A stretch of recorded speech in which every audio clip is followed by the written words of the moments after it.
So today we are going to be doing cheesy potato balls. I don't have a lot of potatoes that I'll be using. I have about 5 potatoes right here. So let us start by putting water in the plastic first. And as always, you already know by now I like to peel in a bag. So since I only have 5 and I'm using the whole 5, I'll go ahead and peel the skin of my potato in the potato bag for trash. Okay, so now we are done with that. We'll go ahead and tie this one and put it in the trash. And the next thing is to cut this in small slices. Okay, so we are done. As you can see, the cuts are very small.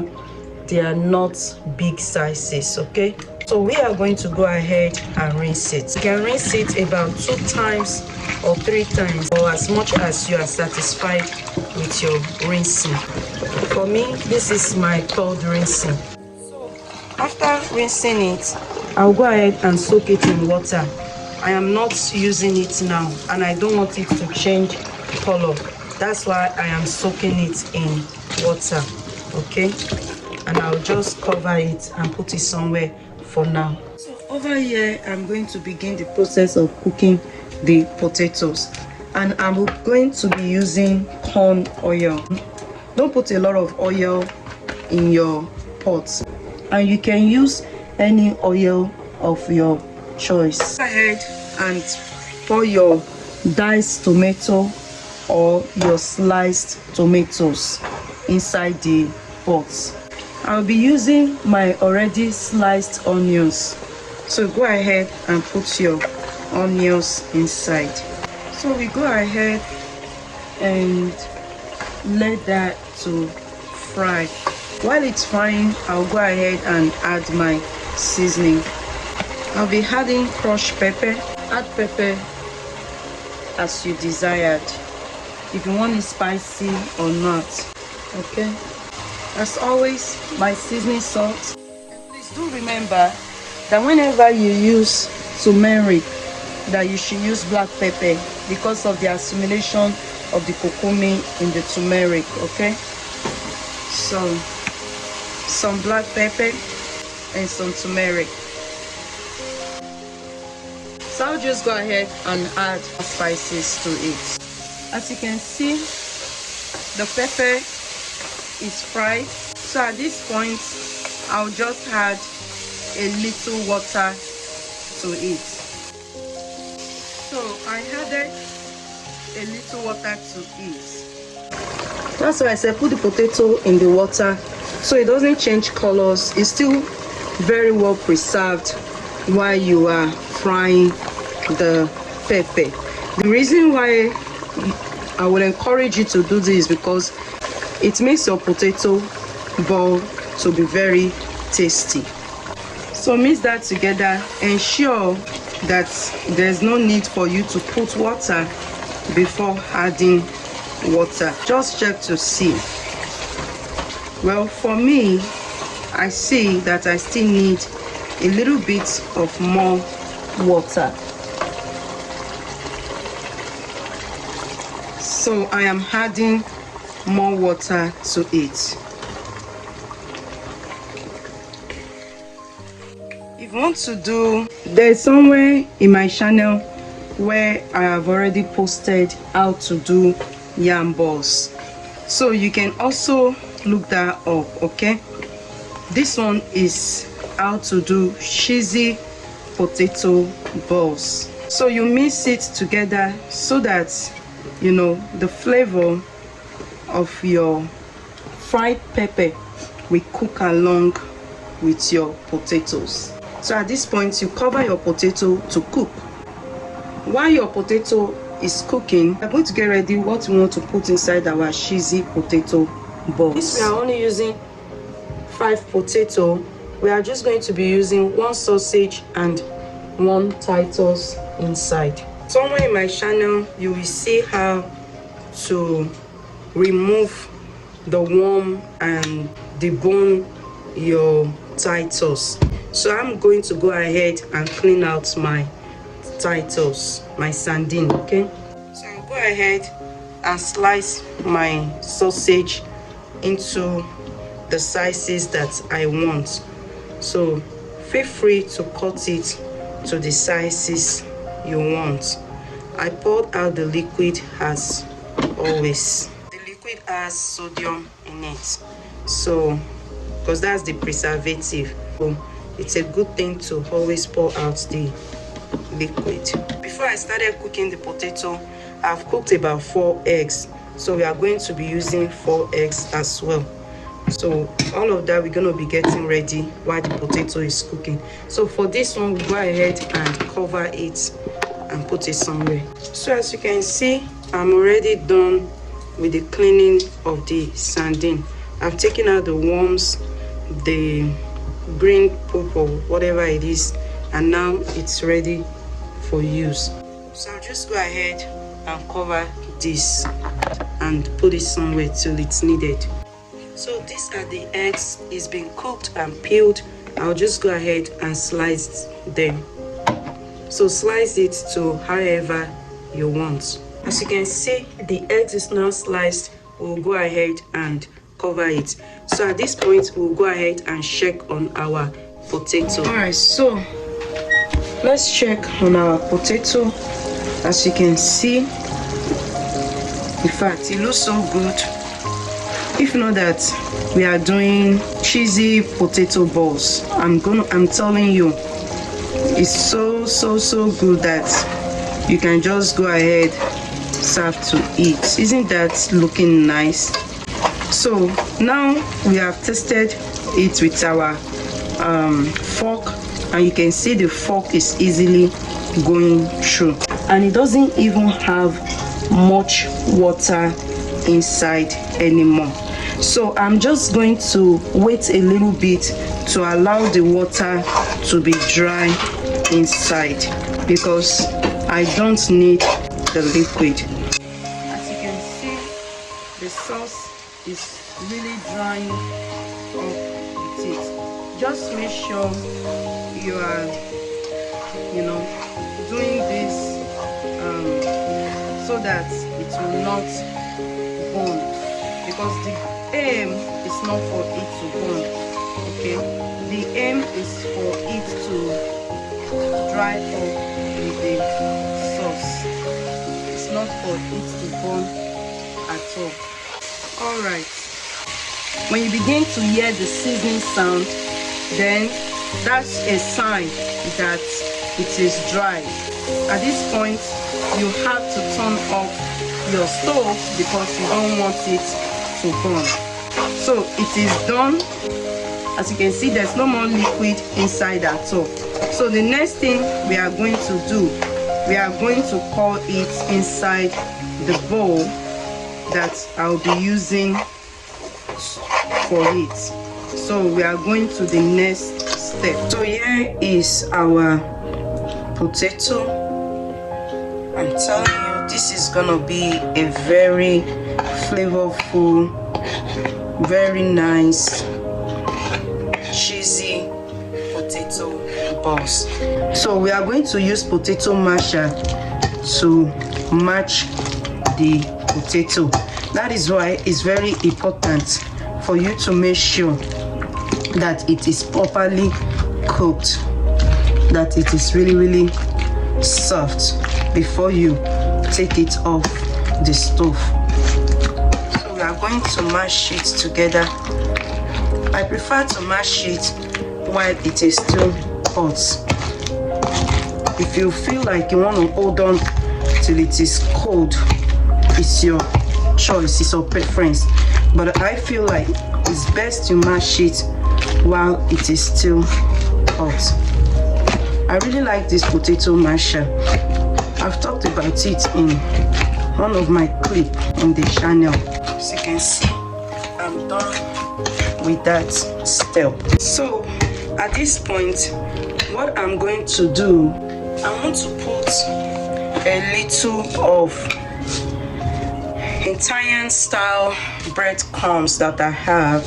I want to put a little inside.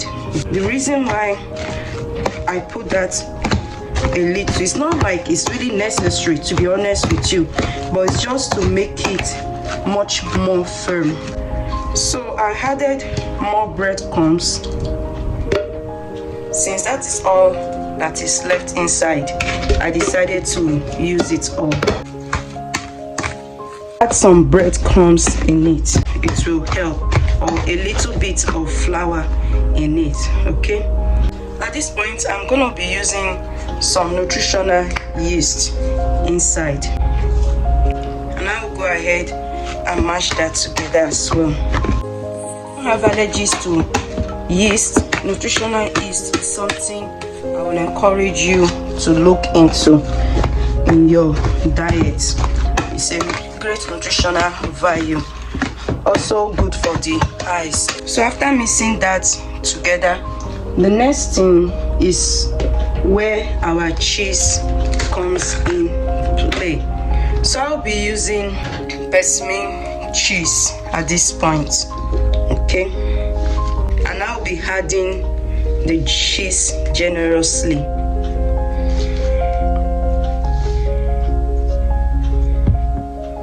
Remember, this is cheesy potato balls. So I'll be mixing this together as well. So I'll go ahead and add just 2 more of this yellow American cheese. Having mixed the other one inside. As you can see, the cheese is well blended inside. So at this point, anything you want to put, you can start putting it inside. And also I will go ahead and turn on my deep fryer. So you can turn on your deep fryer so that it will start getting hot. Go ahead and put it in 370 degrees Fahrenheit, 180 degrees centigrade, so that it will start preheating, okay, while you are going through this process. Now that our potato is fully mashed, I will go ahead and bring out my potato masher. I don't need the potato masher anymore at this point. At this point, we go ahead and pour the sausages inside. I will also go ahead and pour our sliced eggs inside. So using your spatula, you mix it inside carefully, because you don't want to squeeze your egg inside.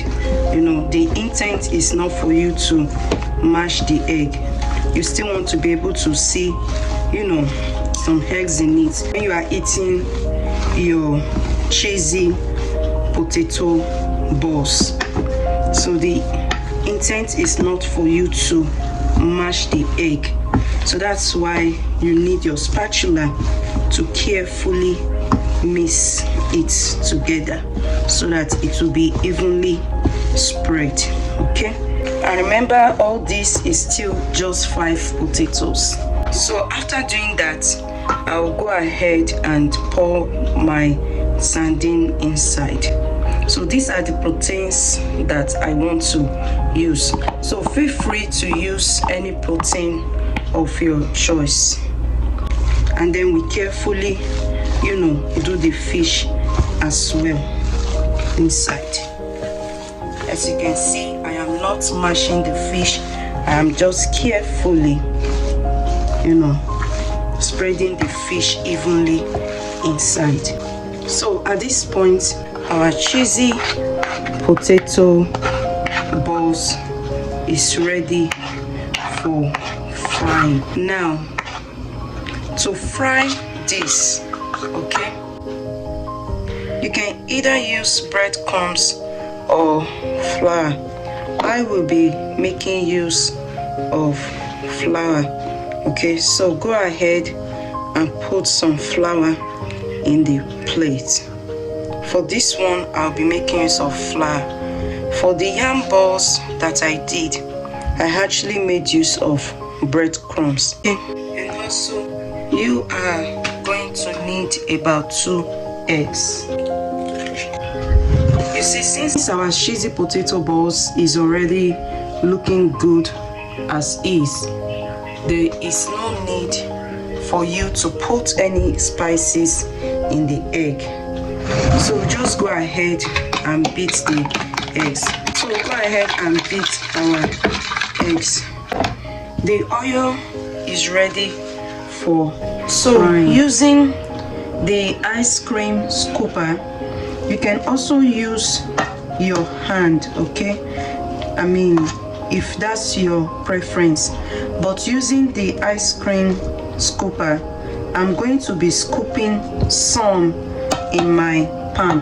So just make sure your hands are impeccably clean. Like make sure your hands are really clean. I went ahead to take some flour to rub in my palm, okay? And now I'll be taking some of this in my palm and I will be rolling it together. Okay?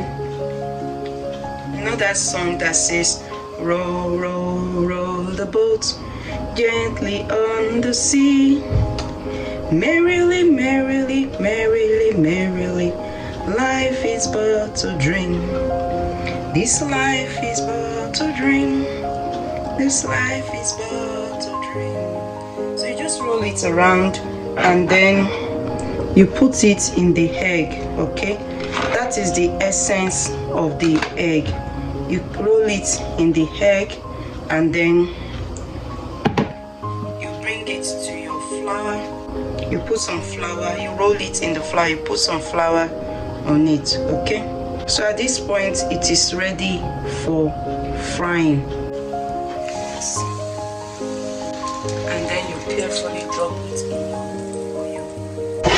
As you can see, our cheesy potato balls is very well fried. Have a look at that.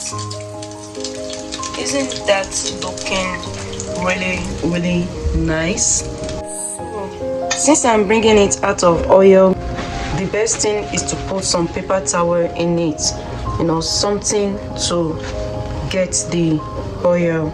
And we carefully bring out our fried cheesy potato balls, our sausage, our fish and our eggs.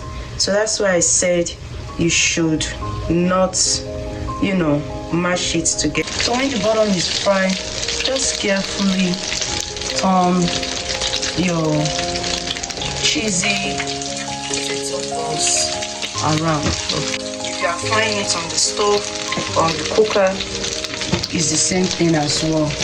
Make sure the oil is hot before you drop it, and make sure, you know, you are careful with it.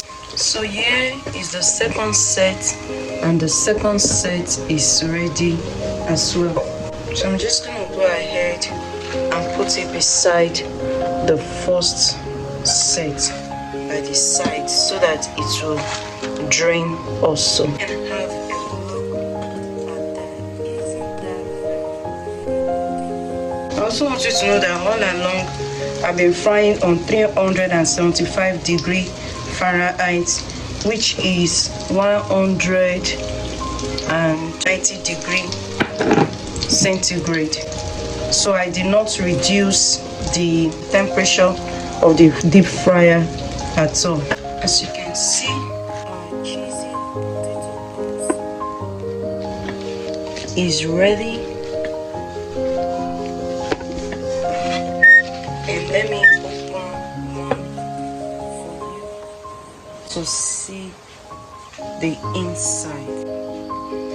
Okay, let's have a look at this. As you can see, very cheesy.